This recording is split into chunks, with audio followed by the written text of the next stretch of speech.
এটা তো নারী সংস্কারের কোনো বিষয় না, এটা হলো বেশ্যা সংস্কার।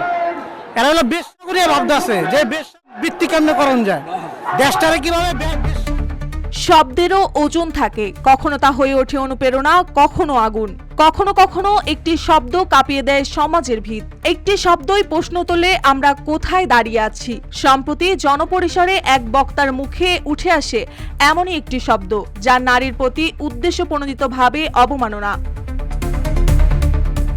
আর তারপরেই এই অপমানের বিরুদ্ধে এবার আইনের শরণাপন্ন হয়েছেন 6 জন নারী। তারা কেউ রাজনীতিক, কেউ সাংস্কৃতিক কর্মী। তাদের লিগ্যাল নোটিশ যেন একটি নীরব দেশের মুখে এক তীব্র প্রতিবাদের কণ্ঠস্বর।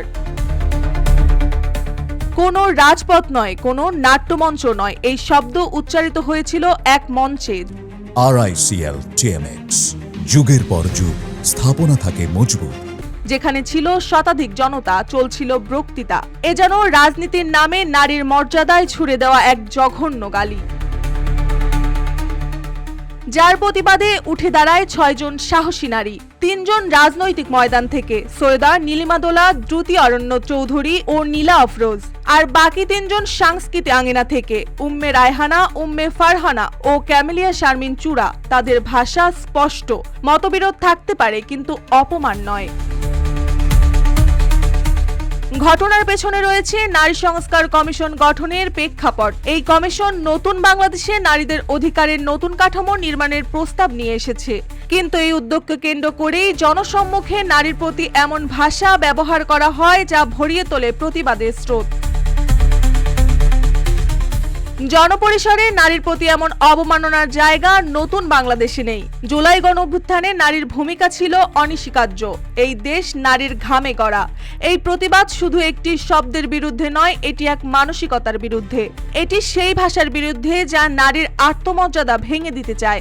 এটি সেই সমাজের বিরুদ্ধে যেখানে এখনো অনেক নারীর সম্পত্তির অধিকার প্রশ্নবিদ্ধ। তারা আরো বলেন, হেফাজতের নেতারা কি নিজের পরিবারের নারীদের শরীয়ত মোতাবেক সম্পত্তির ভাগ দিয়েছেন? লিগ্যাল নোটিশে বলা হয়েছে এ ধরনের ভাষা শুধুমাত্র নৈতিক নয়, আইনগত অপরাধ। এই নোটিশ একটি আইনগত প্রতিবাদ যা ঘৃণার বিরুদ্ধে দাঁড় করায় মর্যাদার দাবি। কখনো কোনো প্রতিবাদ রাস্তায় হয়, আবার কখনো কাগজে লেখা শব্দে।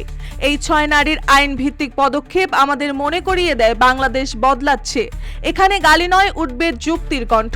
এখানে ভয় নাই, জবাব দেবে আইন।